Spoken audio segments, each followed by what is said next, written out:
Bon après-midi. Bienvenue au webinaire d'aujourd'hui. J'aimerais vous rappeler que cette conférence est enregistrée. Pour le moment, les participants sont uniquement en mode écoute. Pour ceux qui sont connectés par téléphone et qui requièrent l'assistance téléphonique pendant l'appel, veuillez appuyer sur étoile 0. Quant aux participants par Internet qui ont besoin d'aide, veuillez utiliser la fonction de clavardage. Je voudrais maintenant céder la parole à votre animatrice, Jennifer Zellmer, présidente et chef de la direction de la FCISS. Jennifer Zellmer, merci, bonjour et bienvenue à chacun d'entre vous. Nous allons nous concentrer aujourd'hui sur ce que nous avons appris de l'éclosion de COVID-19 à La Loche. Je vous rappelle que l'audio sera diffusé sur le téléphone si vous voulez vous brancher en français. Je commence donc par reconnaître que nous nous réunissons sur un territoire qui est habité par des peuples autochtones depuis le début des temps. Plus précisément, moi-même et mes collègues de la FCISS diffusons ce webinaire à partir d'Ottawa, le territoire ancestral et non cédé de la population algonquine Anishinaabe. Nous apprécions leur lien historique avec cet endroit et l'occasion de s'y réunir aujourd'hui. Tandis que nous nous réunissons, j'aimerais aussi reconnaître La Loche et la Nation des Nez de Clearwater River, ainsi que l'Association locale des Métis 39 de La Loche. Nous sommes heureux d'avoir autant de participation aujourd'hui, dont le chef de La Loche et le maire de La Loche. Nous accompagne également aujourd'hui Leonard Mongrand de la Nation Métis de Saskatchewan, ainsi que deux médecins hygiénistes locaux, Namdi Nubuka, qui est médecin hygiéniste, James Irvine, également médecin hygiéniste, et quelqu'un qui a le même prénom que moi, Jennifer Abenaki, qui est directrice générale des soins primaires à l'autorité de santé de la Saskatchewan, ainsi que Brian Quinn, épidémiologiste. Je suis très heureuse de voir que des centaines de personnes participent au webinaire d'aujourd'hui. Et d'ailleurs, c'est un des grands luxes que nous avons dans le monde d'aujourd'hui de pouvoir réunir autant de personnes grâce aux technologies virtuelles. Évidemment, nous sommes nombreux. Ainsi, je vous encourage à vous présenter dans la boîte de dialogue, que l'on sache qui participe à ce webinaire. Et n'hésitez pas à poser des questions ou à partager des ressources si cela vous intéresse. Je serai accompagnée de Christine Quinn qui animera la séance avec moi également. Tandis que nous commençons, j'aimerais aussi reconnaître que le mois de juin est le mois de l'historique des Autochtones. Le 3 juin, nous marquions l'anniversaire de la publication du rapport sur les femmes et les filles disparues. Il est important, lors du mois de juin, de se renseigner sur l'histoire, la culture et l'apport des communautés autochtones et métisses, ainsi qu'inuits. C'est également l'occasion pour nous de reconnaître la présence des communautés actuelles et nous avons beaucoup de chance d'accueillir autant de participants aujourd'hui qui relateront leurs expériences de résilience et de force. Une dernière question d'intendance avant de céder la parole à Jennifer. Veuillez noter que l'heure de ce webinaire a été prolongée. Enfin, sa durée a été prolongée jusqu'à 14h15. Si vous devez nous quitter après 1 heure, vous aurez les archives de ce webinaire par la suite. Merci de nouveau d'être des nôtres. Jennifer, c'est avec plaisir que je vous cède la parole. Jennifer Ainakiu. Merci et merci Jennifer de m'avoir présenté si chaleureusement. Nous sommes très heureux de pouvoir partager notre histoire de résilience devant cette éclosion de la COVID-19 dans notre localité. C'est avec plaisir que nous partageons cet exposé avec d'excellents co-conférenciers.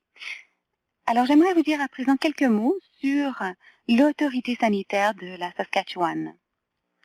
Il s'agit de la seule autorité de santé en Saskatchewan et elle offre des services de santé directs, dont des services primaires, secondaires, tertiaires, de santé mentale, à domicile, de prévention et de toxicomanie à la population de la Saskatchewan. Vous le savez peut-être, l'autorité de santé a été créée le 4 décembre 2017 et à ce moment-là, on fusionnait les 12 régies régionales de la santé qui étaient autrefois exploitées dans la province. L'autorité sanitaire de la Saskatchewan cherche à être un leader dans les soins centrés sur le patient et sa famille. À titre de service de santé, nous sommes résolus à améliorer les soins pour une plus grande valeur, et ce, pour tous les résidents de la Saskatchewan. Notre vision est d'avoir des gens en santé dans une Saskatchewan en santé. Notre mission est de travailler ensemble pour améliorer notre santé et notre mieux-être tous les jours. Et nos valeurs, qui sont l'objet ou le résultat plutôt d'une consultation exhaustive en Saskatchewan avec toutes les parties prenantes concernées, sont la sécurité, c'est-à-dire être à l'affût, aux aguets de toute question de sécurité physique, psychologique, sociale, culturelle, environnementale, être responsable, c'est-à-dire assumer chaque action et décision, faire preuve de transparence et de courage. Cela fait partie d'ailleurs de notre réaction à l'éclosion. Respect, faire preuve de bonté, valoriser la diversité, la dignité et l'empathie. Considérer les autres comme des personnes à part entière. Collaboration, c'est-à-dire s'unir pour être meilleur. J'estime que c'est ce que nous présenterons dans cet exposé. Nous montrons que nous avons collaboré avec beaucoup de partenaires et de partenaires communautaires. Et ceci souligne la contribution des employés, des médecins, des patients, des familles et des partenaires.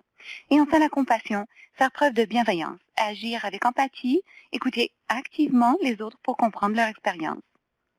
Et toutes ces valeurs sont la base de notre philosophie de soins, c'est-à-dire notre engagement à l'égard des soins centrés sur le patient, qui doivent être au cœur de toutes nos activités et constituent le fondement de nos valeurs. Sur ce, je vais céder la parole au Dr. Kaketla. Dr. Kaketla. Merci. Alors, nous aurons un exposé en 3 volets. Dans le premier volet, nous présenterons le contexte de l'éclosion que nous décrivons aujourd'hui. Et ensuite, nous décrirons cette éclosion ainsi que les mesures de réaction. Et enfin, nous passerons aux leçons que nous continuons de tirer de cette expérience. Nous sommes tous résidents de la Saskatchewan. Nous vivons dans les communautés du Nord où l'expérience que l'on racontera s'est produite. Le village nordique de la Loche et la nation des de Clearwater River sont dans le nord-est de la Saskatchewan. Le district nordique du nord de la Saskatchewan. C'est un endroit magnifique qui est caractérisé par des forêts, des cours d'eau et qui couvre la moitié de la province. Nous travaillons dans un grand nombre de localités pour desservir une population diversifiée de plus de 40 000 personnes dans 70 localités qui sont soit des réserves ou non. C'est dans ce contexte qu'il y a plus de 2 mois, ces 2 communautés se sont réunies pour faire preuve de résilience afin de réagir à une flambée de COVID-19. Le maire Saint-Pierre ainsi que le chef Teddy Clark nous présenteront leur collectivité de la Loche et de Clearwater un peu plus tard. Sur ça, je vous cède la parole, Monsieur le maire.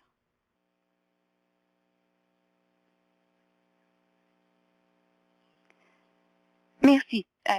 La Loche a été créée en 1983 et a une population de peu plus de 2600 personnes.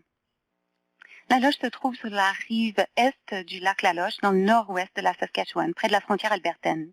Le peuplement de la Loche remonte au moins à l'époque de la traite de fourrure et à la découverte par Peter Pond en 1778 du portage La Loche, qui a joué un rôle important dans l'économie canadienne.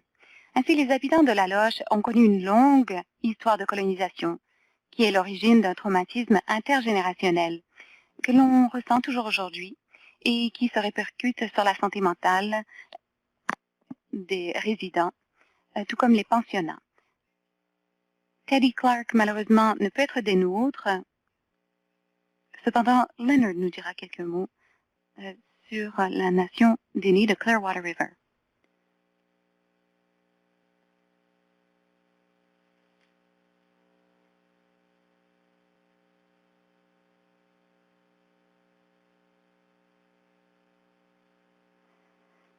Leonard Mongrand.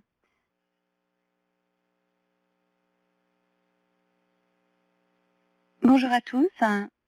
Le maire Robert Saint-Pierre envoie ses regrets et c'est avec plaisir que je vous présente ce que je sais de la nation Dene Clearwater River, dont je ne fais pas officiellement partie, mais je suis métis. Alors, vivant sur le territoire tout juste au nord de la Loche, qui est accessible par l'autoroute 955, la nation Dene de Clearwater River compte 1039 habitants sur la réserve.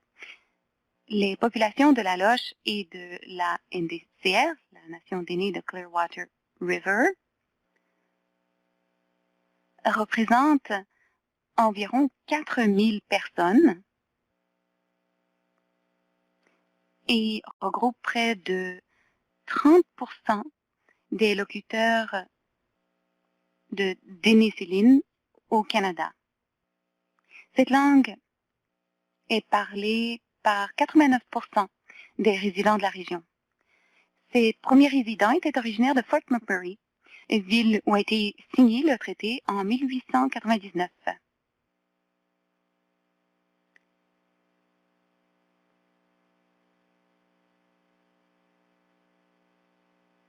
Excusez-moi, j'ai un petit ennui technique.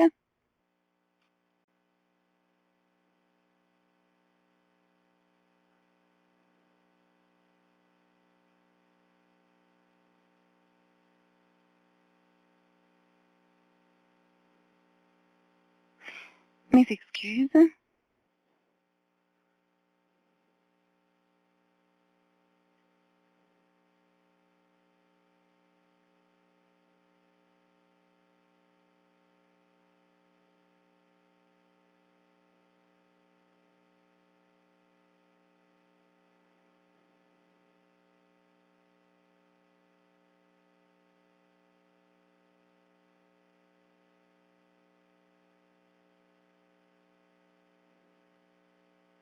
Jennifer Zelmer.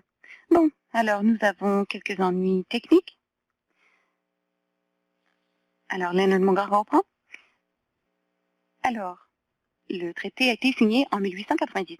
À l'époque, les migrants longeaient la rivière Clearwater, puis la rivière Christina, et enfin le lac Garson pour ensuite arriver à la Loche. La NDCR n'a reçu ces terres qu'en 1970. D'abord connue comme la bande de Portage-la-Loche, elle a ensuite été appelée la bande Big C après des années de négociations visant un transfert des terres. C'est donc au début des années 90 qu'on lui a donné le nom de Nation Dene de Clearwater River pour reconnaître son histoire.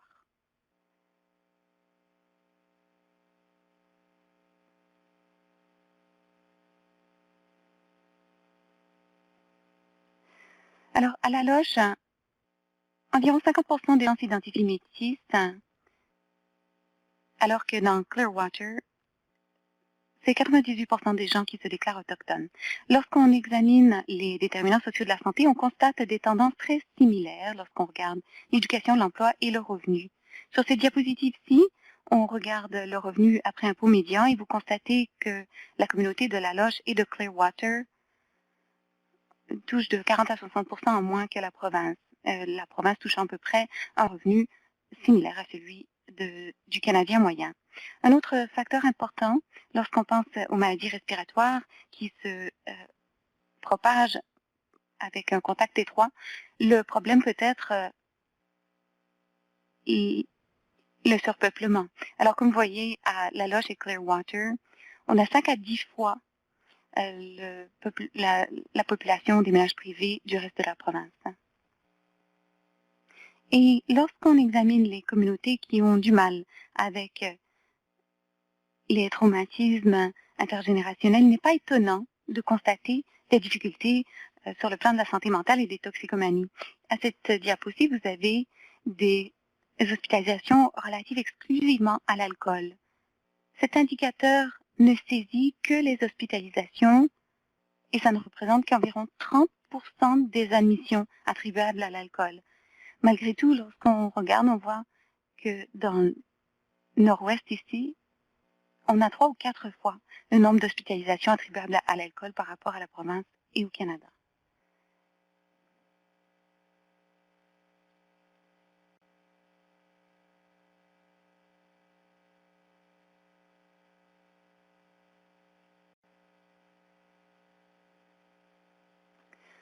Jennifer Henakiu.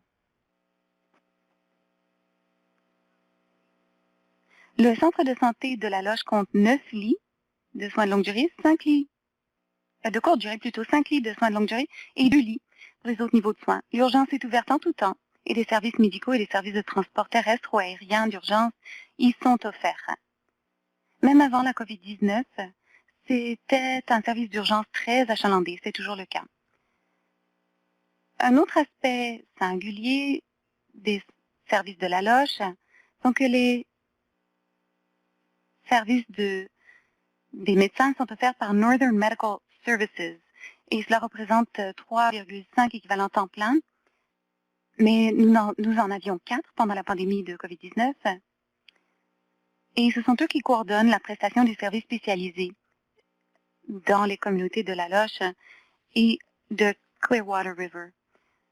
Alors, pour vous donner un peu de contexte, nous avons environ 80 employés à temps complet et partiel. Alors, c'est important lorsqu'on pense aux établissements de soins de longue durée.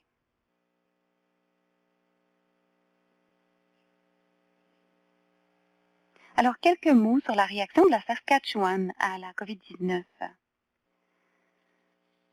Le 3 mars 2020, le ministère de la Santé a déclenché a mis sur pied un centre de réaction d'urgence et le 5 mars, on a réuni des experts afin de formaliser la réaction à la COVID-19 en Saskatchewan. Le centre est entré en fonction le 9 mars et suite à la création du centre de commandement intégré d'intervention en santé, on a pu mettre en place donc des services locaux. Nous avions donc une structure provinciale, pan gouvernementale, et le gouvernement de la Saskatchewan avait un centre d'opération d'urgence qui était représenté par plusieurs ministères. Et donc, ce centre d'opération d'urgence est créé dès qu'une urgence dépasse la capacité d'une localité. Donc, c'est pourquoi ce centre d'opération d'urgence a été créé. Et il est resté en fonction 24 heures sur 24 tout au long de l'urgence. Cette démarche nous a donné l'occasion de donner un message unique aux localités dans le besoin.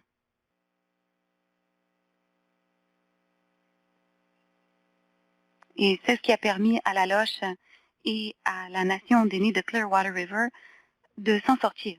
Et donc ensuite, nous avons créé ces centres de commandement intégré d'intervention en santé qui relevaient du ministère de la Santé. Et en fait,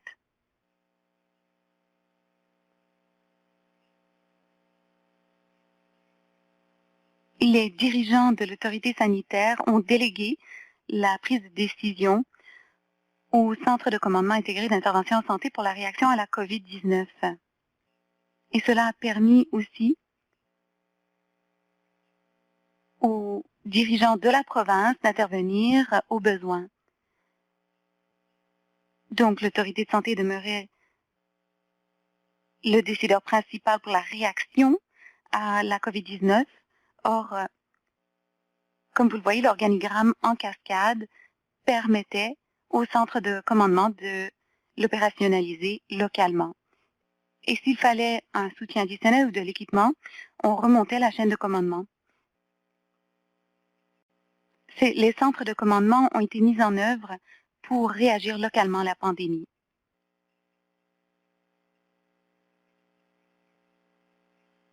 C'est ainsi que nous avons pu prendre des décisions tout en exécutant un plan pan-provincial. Donc, ces 4 centres de commandement ont été créés pour Regina, Saskatoon, le Nord et les régions rurales.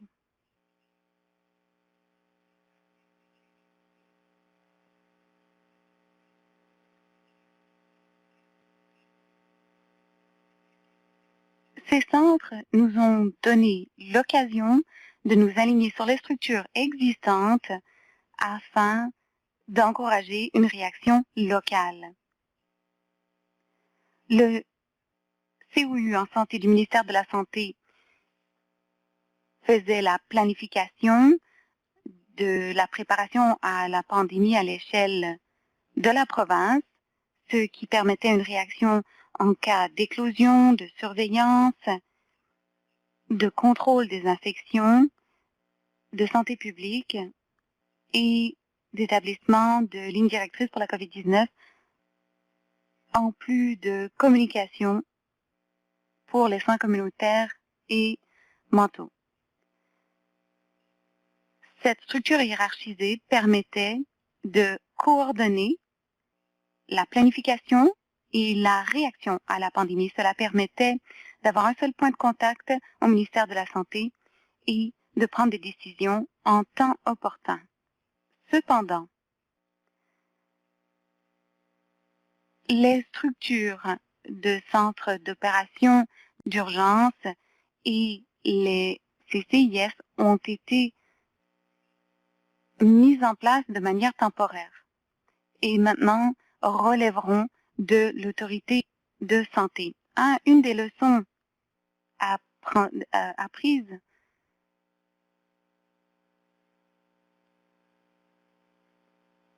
était le déploiement d'une capacité d'urgence en cas d'éclosion.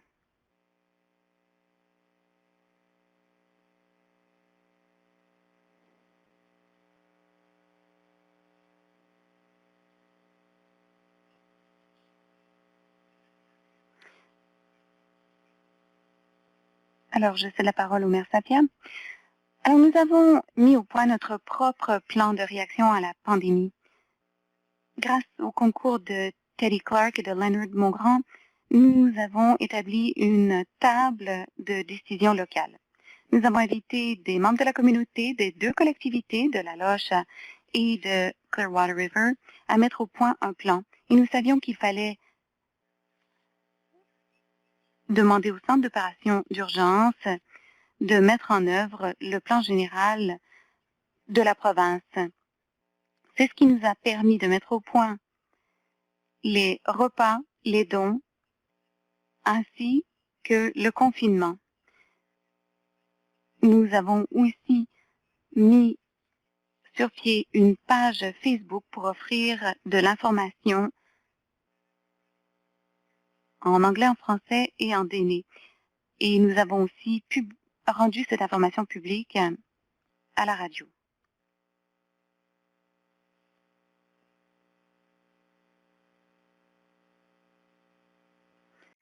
Alors, du côté de la santé publique, nous avons coordonné nos activités entre les diverses parties prenantes et notre population, notre unité de santé de la population est unique. Nous avons été créés il y a plus de 20 ans et à l'époque, c'était un moyen de partager des ressources et de l'expertise entre les 3 autorités de santé distinctes de la région à l'époque.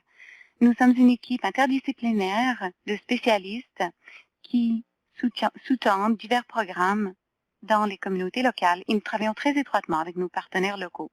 Dans le cadre de cet exposé, nous avons des médecins hygiénistes et un épidémiologiste, mais nous ne sommes qu'une fraction d'une grande équipe qui a travaillé très fort depuis quelques années à protéger la santé des résidents du nord de la Saskatchewan dans divers domaines, dans la protection de la santé, la promotion de la santé, la surveillance des maladies et le contrôle des maladies. Étant donné les liens entre nos collectivités, une relation de longue date avec nos homologues des autres autorités de santé demeure parmi les relations les plus valorisées. Docteur Mbuka. Bonjour à tous. Je présente cet exposé depuis un territoire ancestral des nations Cri et Métis.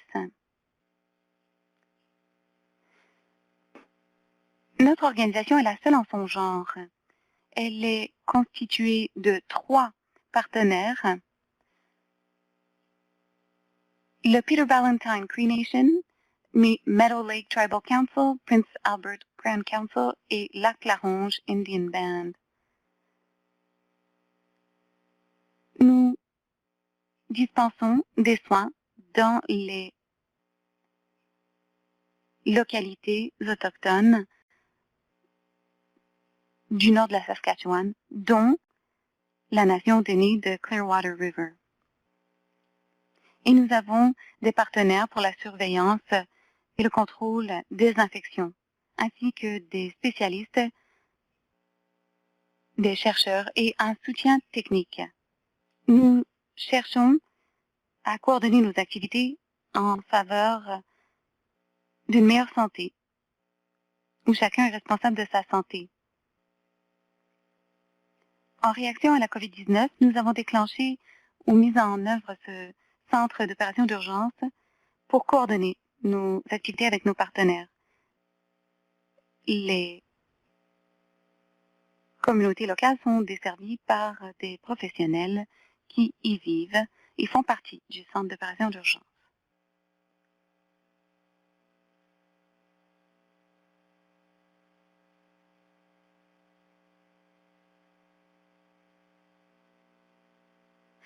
Ici, Dr Rim Zaïd. C'est avec plaisir que je vous présente l'histoire de notre éclosion. Le premier cas d'infection a été confirmé le 15 avril matin.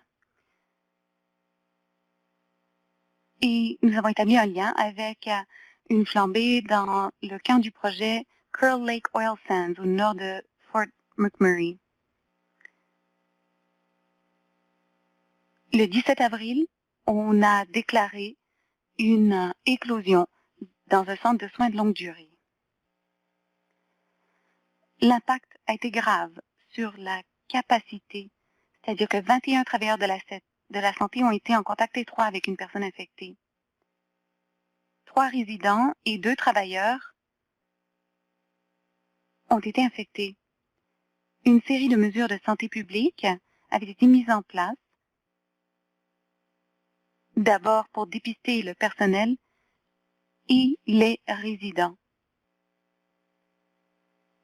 Nous avons surveillé les symptômes, surtout chez les populations âgées, et nous avons communiqué sans arrêt avec les familles,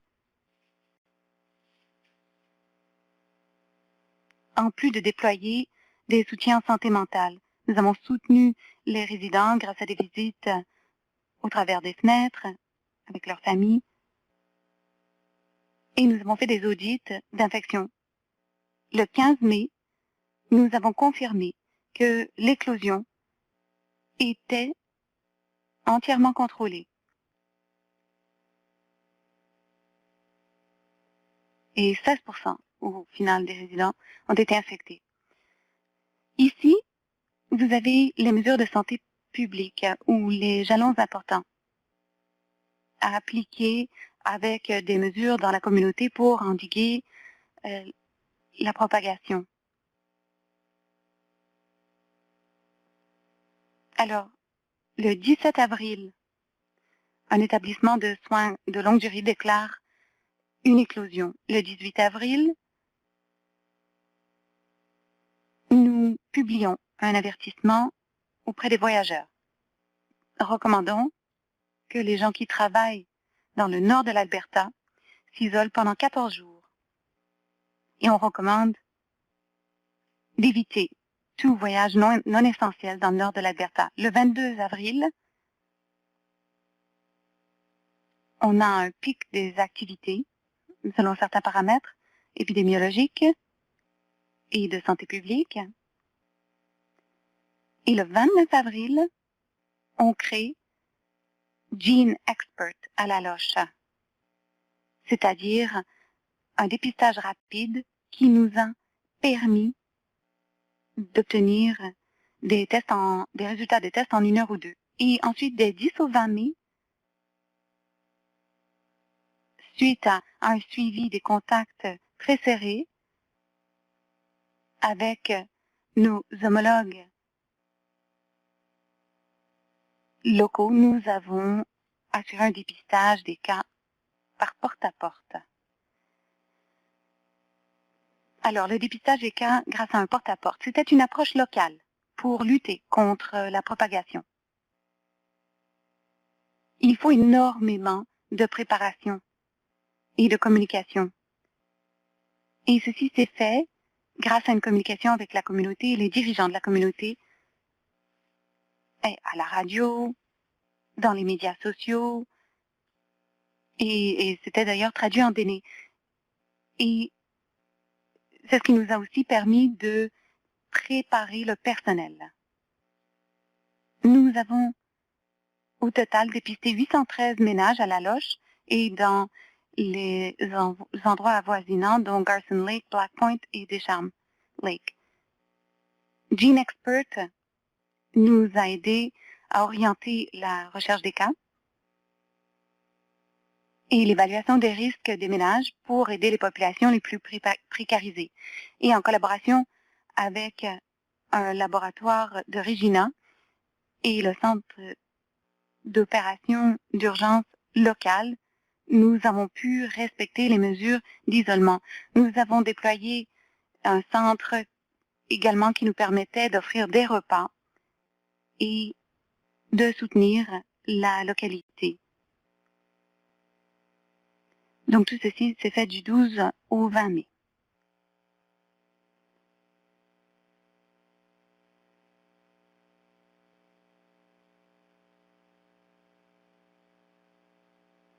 Alors, je présenterai ces diapos, mais je serai aidée par le Dr Nbuka. Voici les cas actifs de la loche et de Clearwater River, à l'intérieur et à l'extérieur des réserves.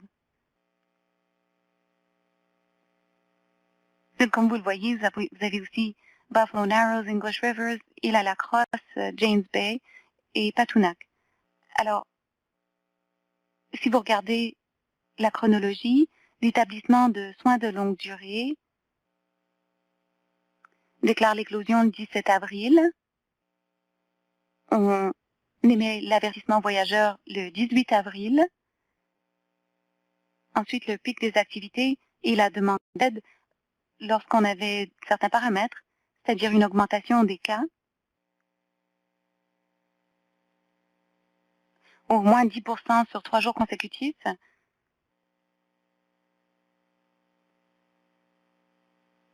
Donc, cela a été fait le 22 avril. On a aussi tenu compte de certains des cas complexes.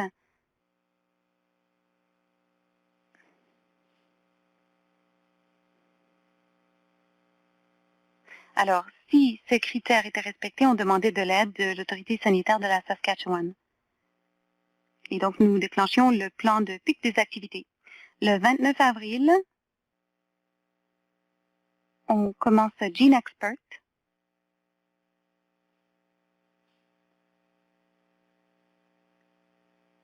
Et du 12 au 20 mai,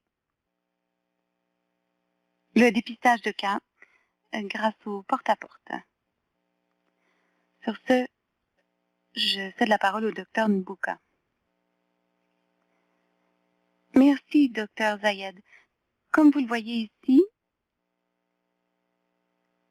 le 18 avril, on déclare un cas qui est en contact avec la loche.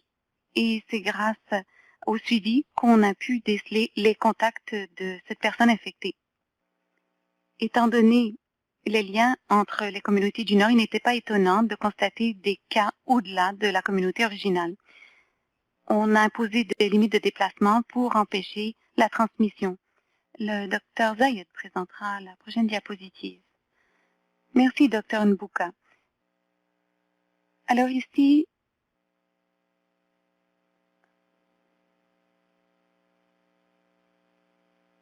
Vous avez la chronologie de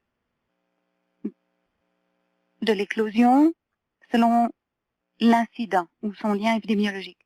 Alors, comme vous le voyez, le premier était à Curl Lake, ou également l'établissement de soins de longue durée de La Loche, et ensuite un incident dans une communauté avoisinante de Beauval, un magasin de Beauval, qui était rattaché à l'éclosion à La Loche. Le problème, c'est que beaucoup de soins ne sont pas prodigués dans l'ensemble des localités, ce qui signifie qu'on peut avoir une transmission des infections. Et donc, il y a aussi eu une infection au sein de la GRC. Et d'autres infections ont été difficiles à préciser, enfin leur origine. Dr Mbouka. Merci, Dr Zayed.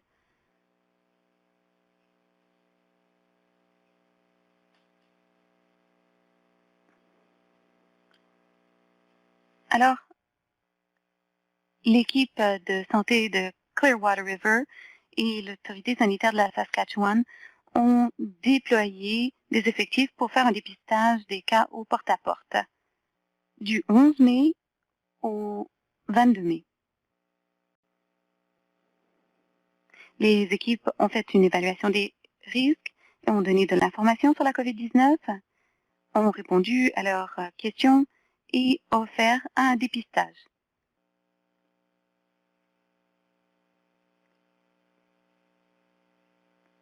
Les membres de la communauté pouvaient être dépistés à la maison ou dans le centre de santé local. Comme vous le voyez ici, nous avons eu 2 tests positifs pendant ce dépistage de porte-à-porte. Presque la moitié des gens ont accepté les tests. La majorité ont préféré le test à domicile. Et donc, les cas positifs représentaient 1,4% des personnes approchées. Et la moitié des personnes ont refusé le test. Ceci pouvait être relié à une inquiétude par rapport à la stigmatisation, c'est-à-dire que représenterait un test positif pour la personne, sa famille et la communauté. Je cède à présent la parole au docteur Kaketla. Merci. Alors, très rapidement, quelques mots sur l'utilisation de modèles mathématiques comme outil additionnel qui nous a aidés à éclairer la stratégie de réaction. Alors, grâce à la modélisation, nous avons pu faire un certain nombre de choses. D'une part, soutenir la planification pour les ressources humaines nécessaires à la réaction et aussi l'infrastructure, mais on a pu aussi s'en servir pour comprendre l'impact de nos réactions. Et nous avons aussi constaté que cela nous aidait à permettre une application des connaissances, entre autres en communiquant avec les communautés par rapport aux risques associés au rassemblement. Nous avons eu beaucoup de chance d'avoir beaucoup d'expertise, entre autres le soutien de Dr Osgood et d'un laboratoire universitaire. Alors, très tôt, nous avons fait appel à des experts dès qu'on a constaté une éclosion afin de faire un travail plus spécialisé. Ce fut très important pour eux de comprendre la communauté, les interactions entre les diverses localités et les nuances qui pouvaient informer leur modélisation. Nous avons pu travailler ensemble en tant qu'équipe de santé de la population pour leur donner des caractéristiques sur les ménages, la ruralité, l'accès aux services de santé, les déplacements, les données issues des dépistages et toute autre information qui pouvait les aider à comprendre l'épidémiologie descriptive, c'est-à-dire les données nécessaires à la mise au point des modèles. On a pu ainsi créer des modèles, des chiffres reproductifs pour la région. Et un petit rappel, un taux de reproduction effectif, c'est le nombre de personnes qui sont infectées par un cas positif après la déclaration de ce cas.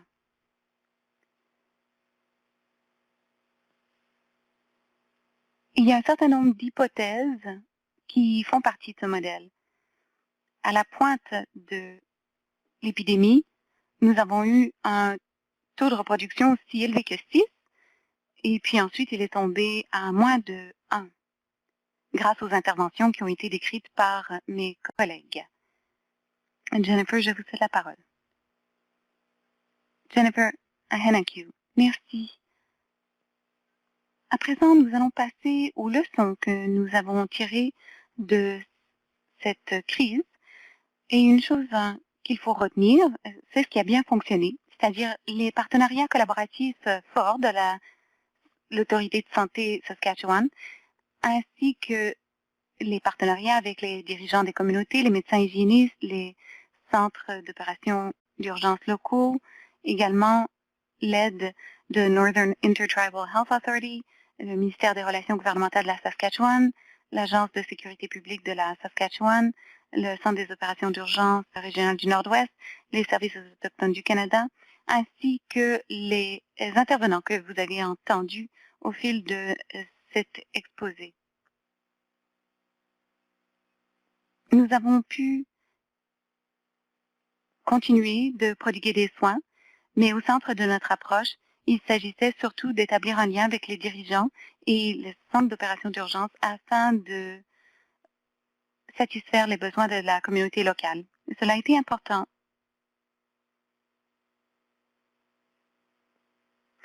Pour tenir compte des traumatismes intergénérationnels, des déterminants sociaux de la santé. Alors cette équipe a même offert des fournitures, des repas aux personnes qui étaient confinées à domicile. Et donc, toute l'équipe a veillé à ce que chacun ne manque de rien.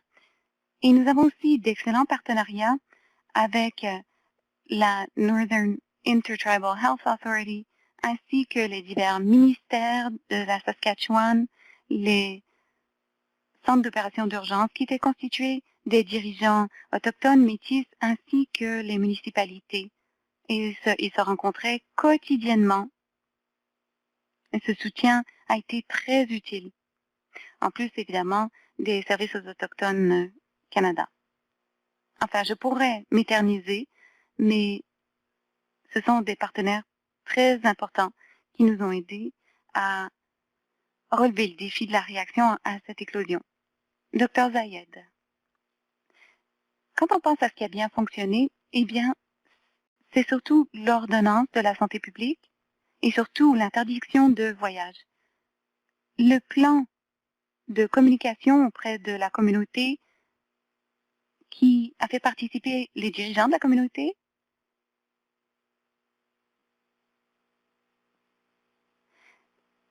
les ajustements pour les personnes qui souffrent de dépendance ou de difficultés de santé mentale, de sorte qu'ils puissent continuer de se confiner à domicile. C'est ce qui nous a permis de prendre de bonnes décisions. Le dépistage des cas. Nous travaillons avec nos partenaires pour dépister tous les cas positifs, entre autres grâce à un dépistage à domicile. Le dépistage à domicile en porte-à-porte était également un moyen pour nous d'évaluer les risques. Le déploiement d'un personnel qui s'est porté volontaire pour venir travailler dans le Nord était également fondamental, c'est-à-dire avoir un bassin supplémentaire de professionnels qui pouvaient nous prêter main forte était très important. La communication quotidienne avec les membres de la communauté en anglais et en déné était également très importante. Les gens écoutaient la radio pour avoir des nouvelles.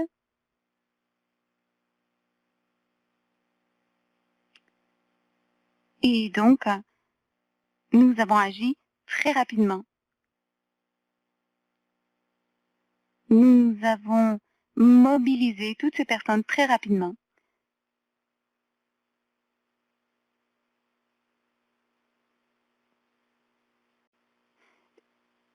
La mobilisation rapide des activités de logistique et l'affichage dans un tableau avec des indicateurs de couleur pour indiquer quelle était la situation nous a beaucoup aidé. Comme mes collègues le disaient, la modélisation était un bon moyen d'éclairer nos décisions et d'assurer la surveillance dans l'unité de santé de la population. La circulation de l'information entre les parties prenantes était également importante et très organisée. Évidemment, le soutien financier de la nation métisse.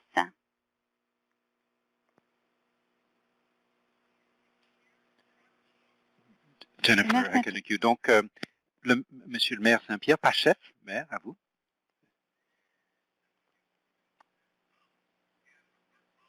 Alors, qu'est-ce qui a bien fonctionné? Essentiellement, la communication au niveau du santé, au niveau donc de la coordination. Pour que tous ces éléments se conjuguent, il a fallu avoir des points de contrôle.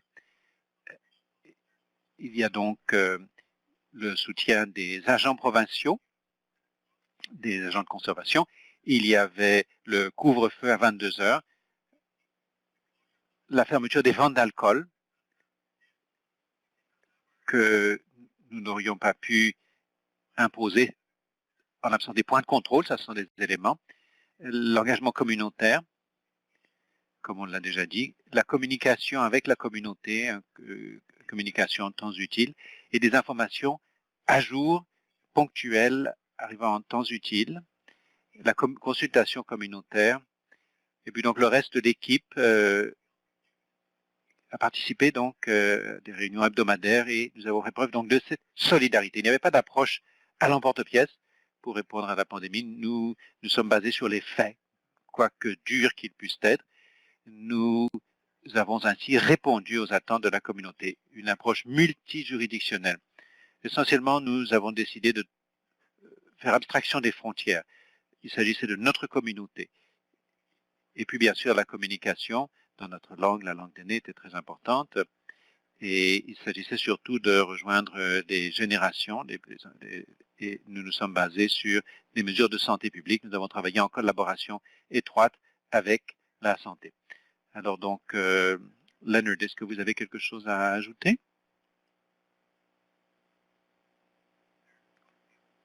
Leonard, mon grand. Bon, il y a certaines questions qui nous préoccupaient face à la COVID. Il y avait la question des renseignements personnels. C'était très frustrant pour nous. C'est compréhensible. Bon, on a appris beaucoup de choses des autorités sanitaires au niveau... Bon, parfois on s'est opposé parce que nous affirmions que leur approche n'était pas la bonne. Nous voulions une approche communautaire, mais nous avons compris en définitive que ce sont des professionnels. Il y a autre chose qui nous a préoccupés en tant que communauté.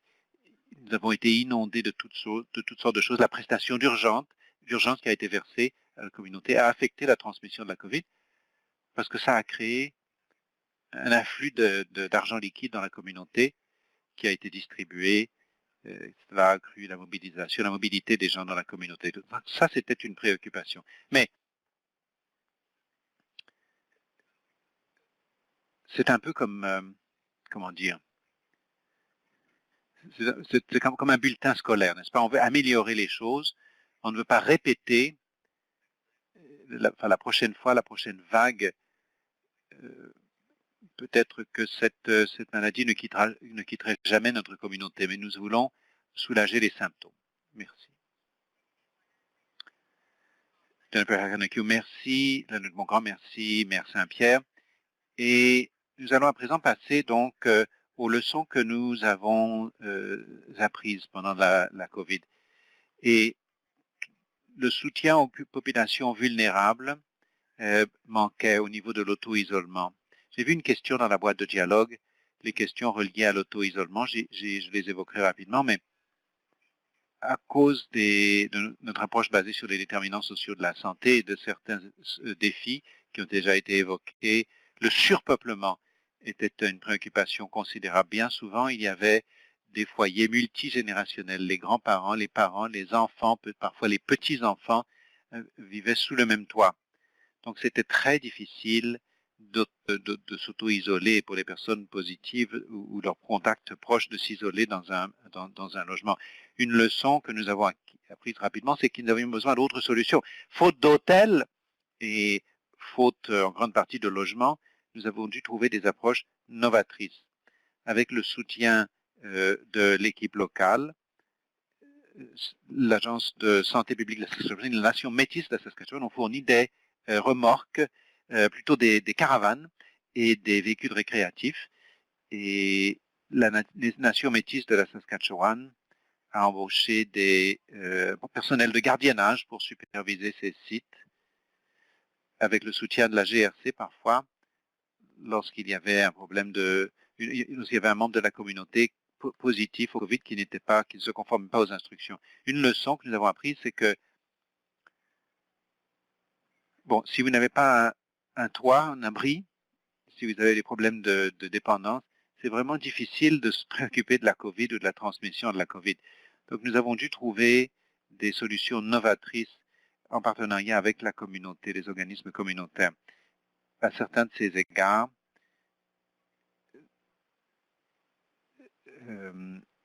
certaines personnes qui qui ne se conformaient pas ont été détenues dans des programmes d'auto-isolement assisté.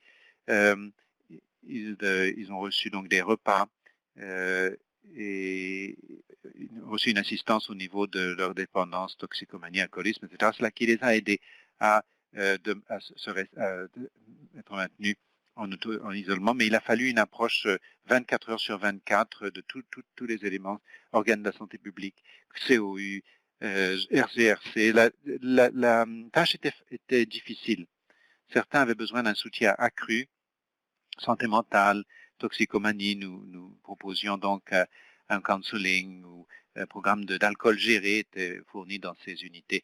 Il y avait également l'absence de matériel de protection personnelle. Ça, ce n'était pas spécifique à la loge ou Clearwater. Je crois que c'était un problème mondial. Il continue d'y avoir ça continue d'y avoir un défi, mais à cause des dons de différentes sources, des sociétés minières, la Nation métisse de la Saskatchewan a fait l'acquisition de certaines de ces fournitures. Ça a été très important. Si vous n'avez pas les ressources financières pour acheter des désinfectants ou pour vous auto-isoler, eh bien, la maladie n'aurait fait que se propager jusqu'à l'apparition d'un vaccin. Donc, je crois qu'il s'agissait de mesures très importantes pour l'endiguement, mais des difficultés. Il y a eu des lacunes en matière de communication, puisqu'il y avait un si grand nombre d'organismes, mais ça s'est amélioré au fur et à mesure du processus. Et on connaît très très peu du programme. Et il a fallu d'abord sensibiliser les gens à la communauté. Il y a eu beaucoup de craintes au niveau de la couverture médiatique. Donc ça, c'était une préoccupation. Alors donc, je donne la parole à la docteure Zayed. Docteur Rim Zayed. Eh bien oui, l'un des grands défis, c'est de fidéliser le personnel de santé. L'un des problèmes qu'on a eu dans ces différents domaines, investir dans les communautés locales, c'est très très important, vu la rareté des ressources humaines.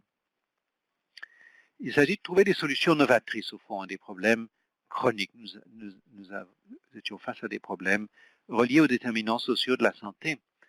Donc, encore une fois, pendant cette crise, nous nous sommes efforcés, comme Jennifer Haneke et le maire Saint-Pierre et d'autres parmi mes collègues le disaient, nous nous efforcions de trouver des solutions provisoires à des problèmes chroniques, ce qui était particulièrement difficile. S'attaquer aux préjugés. Donc, les préjugés, c'était des conséquences de l'incertitude, de la peur de l'inconnu. peur de la maladie et de ses conséquences. Donc, comme mon collègue le docteur Ndbuka l'a dit, les préjugés ont parfois dissuadé certaines personnes de se faire tester ou de s'isoler. Il s'agit d'un problème très très réel. Et nous avons vraiment dû faire une œuvre de sensibilisation dans le cadre de la crise de la COVID-19. L'absence d'infrastructures également, comme Jennifer l'a dit, il n'y avait pas d'hôtel pour accueillir le personnel déployé. Nous avons accueilli des professionnels de la santé d'autres régions du problème, mais de la province, mais il n'y avait pas de logement, même sommaire, pour les héberger, pour les accueillir. Donc nous avons dû beaucoup planifier dans une période très courte. Jennifer Henneke, oui, un élément très important, c'est la structure des COU et des différentes structures de commandement qui ont permis de coordonner le personnel en réponse à la crise à la loge. Il a fallu plus de 50 personnes venues de toute la Saskatchewan. Nous n'aurions jamais pu, par exemple, réaliser le dépistage renforcé des contacts, ni le démarchage porte-à-porte, etc., sans ces ressources supplémentaires. C'était très important, mais ça a causé beaucoup de difficultés, faute de logement ou d'hébergement. Il a fallu que ces personnels se logent à 1 heure de la loge, faute de les prendre en charge localement, ce qui était extrêmement difficile. Bon, je vois une question, il est facile de répondre, je répondrai rapidement à Donna. Nous avons travaillé en vue de mettre au point des fiches d'information sur la COVID, et les Premières Nations et Métis, l'unité des Premières Nations et Métis, à l'autorité de santé de la Saskatchewan a assuré la traduction de l'anglais au Dene. Randy Herman, maire adjoint, a été très très important. Il faisait des mises à jour quotidiennes à la radio en anglais et en Dene. Les présentations étaient très très appréciées par le grand nombre de locuteurs du Dene ou de la langue dénésuline dans la région, dont beaucoup sont en fait bilingues. Donc ça, c'était un élément très important. Alors, à présent, je donne la parole à Robert Saint-Pierre. Bon.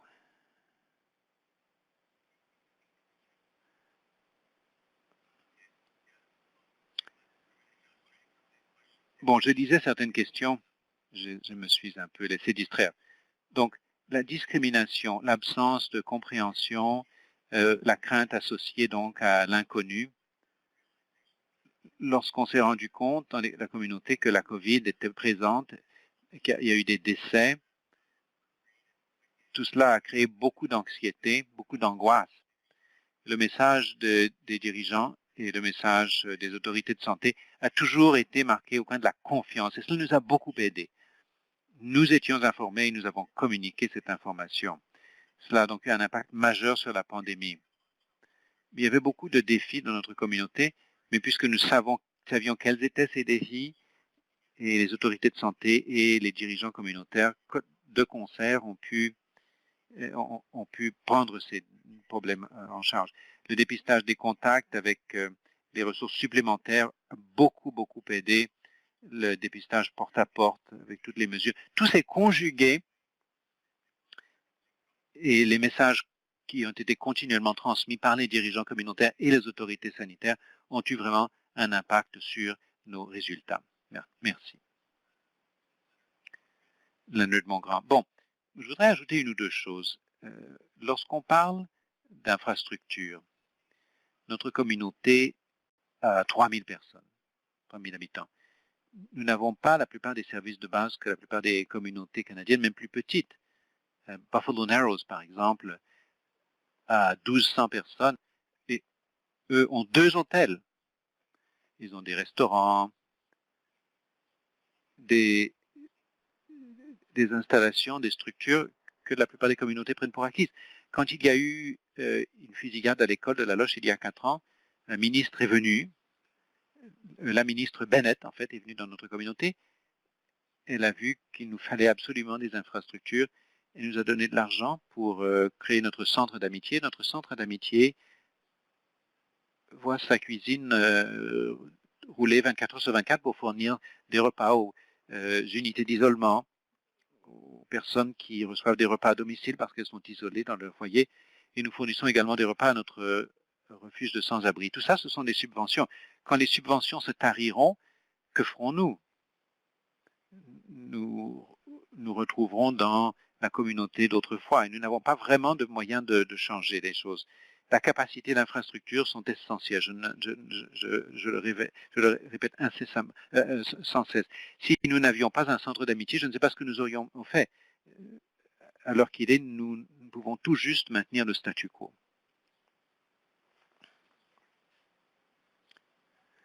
Jennifer, tiens, merci, Dr. Zayed. Dr. Zayed. Bon, alors donc pour conclure notre histoire, donc, qu'est-ce qui se passe à présent? La COVID-19, la crise de la COVID-19 a créé une opportunité, une occasion. Occasion d'identifier des lacunes à combler et des domaines à améliorer. Un groupe de travail a été créé, un groupe au sein duquel toutes les parties prenantes peuvent collaborer afin de parvenir à l'amélioration des conditions de la communauté, au bien-être de tous. Il s'agit donc de lutter contre la propagation de la COVID-19 et nous y sommes parvenus en travaillant en étroite collaboration avec les leaders communautaires pour mener à bien cette initiative sans précédent. Nous croyons avoir suscité un degré de confiance inédit. Dans l'avenir, notre groupe s'efforcera de réaliser des résultats à l'échelon communautaire, surtout dans la région de la Loge, puisque c'est la communauté qui est au premier rang de toutes les initiatives. Jennifer Hernecue, merci pour votre patience. Je sais que nous avons un peu dépassé le temps qui nous était imparti, mais nous sommes passionnés par notre communauté, par le travail qui s'y fait. Donc, nous serons heureux de répondre à des questions.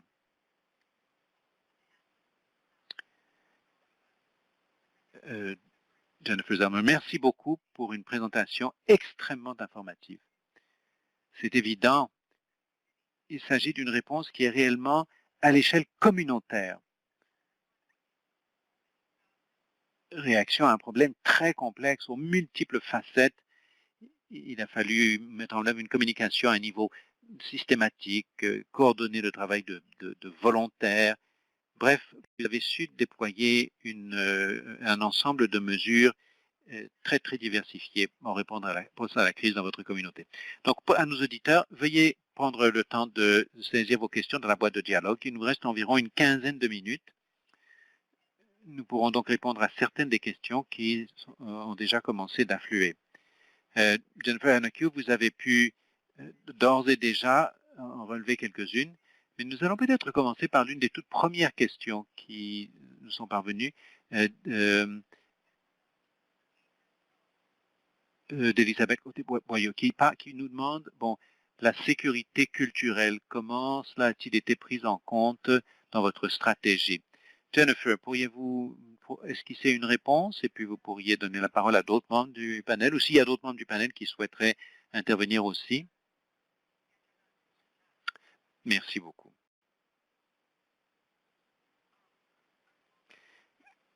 Jennifer Hernecue, très bien. Ah ben, je peux esquisser une réponse.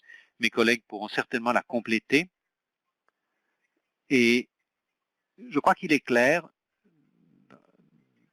vous l'avez constaté au fil de notre présentation, au niveau de la sécurité culturelle, la sûreté culturelle, nous avons collaboré avec les membres de la communauté et notre personnel de terrain a vraiment joué un rôle de premier plan pour nous informer sur la réalité de la communauté, sur les normes sociales, afin que nous puissions avoir une bonne compréhension de certains de ces défis.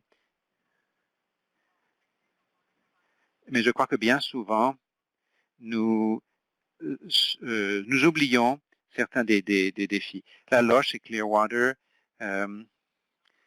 ont dû surmonter un certain nombre de défis bon, on a parlé de la fusillade à l'école il y a quelques années. On a remonté à la colonisation, les pensionnats, les défis que la communauté continue de devoir relever. Il y a tellement de personnes de bonne volonté dans cette communauté. Et il n'y a pas seulement notre équipe de terrain en tant que telle, mais il y a beaucoup d'intervenants locaux qui ont joué un rôle clé dans la formation, la sensibilisation. Et également le personnel détaché de l'ensemble de la Saskatchewan, Swift Current, Regina Saskatoon.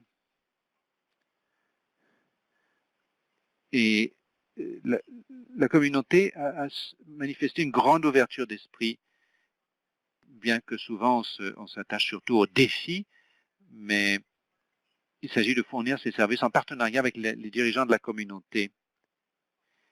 Il s'agissait d'identifier certaines façons novatrices de réagir de façon culturellement sûre. Un petit exemple en serait l'obstacle de la langue. Bien souvent, quand les personnes autochtones ou des Premières Nations accèdent à des services et que l'anglais n'est pas leur première langue, c'est un défi. Parfois, on ne sait pas ce qu'ils retirent de leur rendez-vous parce que l'anglais n'est pas leur première langue. Et nous en avons tenu compte dès le début au niveau de leadership de la communauté. Nous savions qu'il nous fallait fournir de l'information au niveau de la COVID en temps utile, basée sur les pratiques exemplaires, mais traduite en langue d'aînés. Et je ne sais pas si peut-être mes collègues souhaitent compléter mon propos. Dr Namdine Dubuka. Donc, au niveau de l'aspect de Clearwater, je crois que la participation de la communauté à tous les aspects de la planification a été très importante, car elle a permis d'assurer que les interventions correspondent aux besoins de la communauté. Comme le maire Saint-Pierre l'a dit tout à l'heure, bon, il n'y a pas d'approche uniforme à la réaction à une pandémie. Ce qui a fonctionné ailleurs ne va pas nécessairement fonctionner chez nous et vice-versa. Les équipes mobiles comportaient des infirmières de santé communautaire qui résidaient dans la communauté pour animer les équipes. Elles possédaient donc un certain degré de notoriété. Elles étaient connues dans la communauté. Elles pouvaient également, dans bien des cas, contribuer à combler le fossé de la langue. Donc, les personnels qui sont venus de toute la province à l'appui de notre communauté ont été aidés, guidés par les membres de nos équipes qui résident à la loge et qui ont pu établir un lien direct et transcender certains des problèmes culturels, faire régner au contraire une confiance au plan culturel.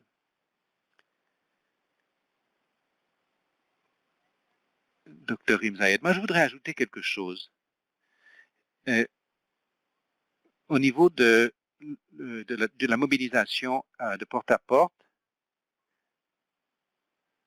nous avions communauté la communauté et qui était donc préparée à cela. Et le personnel de santé détaché d'autres régions de la province avait reçu une orientation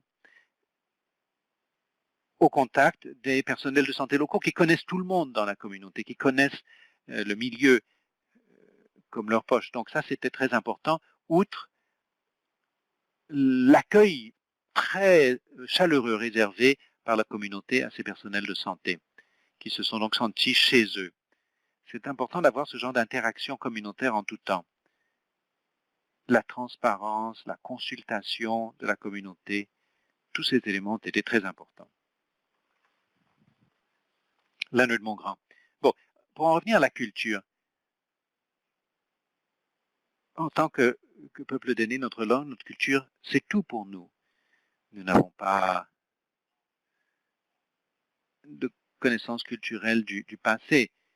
Pour vous donner le contexte, la nation d'aînés habitait le milieu de la province et les Cris et les Dénés étaient d'ennemis féroces. Certains des Dénés ont fui vers le sud. Geronimo était Déné et les autres Dénés ont fui vers le nord. Quand ces séparations ont été réalisées, nous avons perdu une partie de notre identité culturelle. Et je suis moi-même survivant d'un pensionnat, mon père aussi. Nous avons perdu nos pratiques culturelles. La langue est la seule chose qui nous reste vraiment. Nous tâchons donc d'innover dans les pratiques culturelles afin d'incarner vraiment notre identité en tant que métis, en tant que des Premières Nations, mais au niveau de la culture, c'est notre langue qui est notre lien le plus fort avec la communauté. 80% des membres de la communauté ont le donné comme première langue, et cela crée parfois un obstacle. Et c'est ce que nous disons aux gens qui viennent chez nous, qui viennent apprendre notre communauté. Il faut qu'ils respectent cette barrière de la langue, et parfois, ça fonctionne très bien. Voilà ce que je voulais vous dire.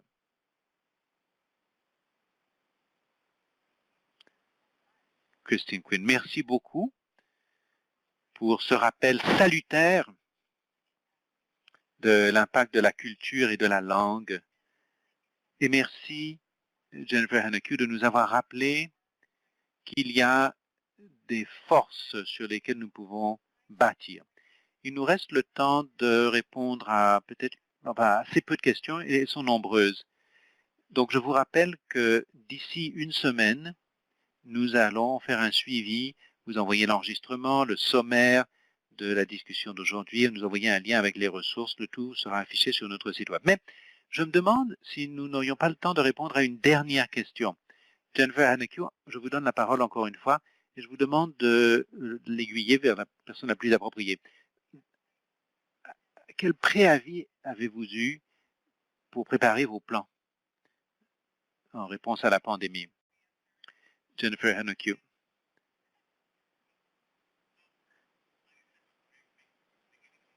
Je pourrais donner la parole donc à Robert Saint-Pierre. Donc, début mars, nous avons décidé de mettre au point un plan.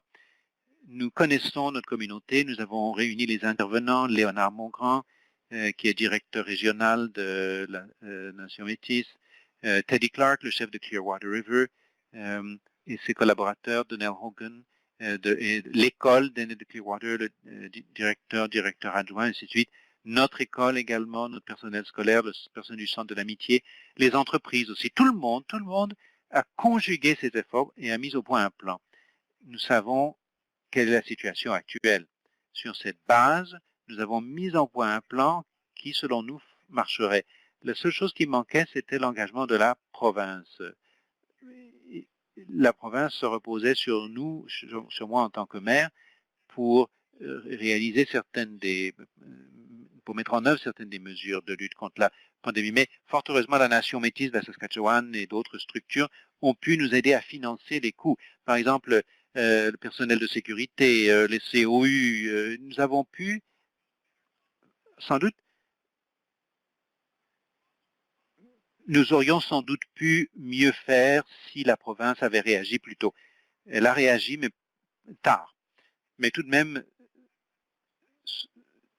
la prévoyance dont il a été fait preuve a joué un rôle très, très important dans la mise sur pied du COU, etc. Je crois que nous avons été l'une des premières communautés métisses à mettre au point un plan pour lutter contre la pandémie. Jennifer Haneke, s'agissant de l'autorité sanitaire de la Saskatchewan, celle-ci a mis en œuvre certains plans antérieurs. Un instant, je jette un coup d'œil pour trouver cette information. Donc, la SHA s'est basée sur des plans existants, puisque la flambée s'est déclarée tellement rapidement dans notre région, il a fallu réagir très rapidement. Mais au niveau de la SHA, la planification a commencé fin 2019 sur la base des pandémies existantes, puis nous avons dû modifier, adapter ce plan en réponse à la COVID. Christine Quinn, merci Jennifer. Bon, nous avons presque, le temps dont nous disposions est presque écoulé. Je vais donc mettre fin à la période de questions-réponses, mais nous allons nous efforcer de faire un suivi auprès de vous-même, Jennifer Haneke, et d'autres membres du panel pour réunir et faire connaître les réponses aux autres questions qui ont été posées. Et comme je l'ai dit, nous préparons un sommaire de la discussion que nous communiquerons aux participants. Merci. Merci à toutes les personnes qui ont fait les exposés, à leurs organisations. Merci à vous, nos participants. Votre rétroaction est inestimable pour nous aider à préparer les webinaires futurs. Je vous demanderai de rester en ligne pendant quelques instants pour nous faire connaître votre avis sur la séance d'aujourd'hui en répondant à une ou deux questions.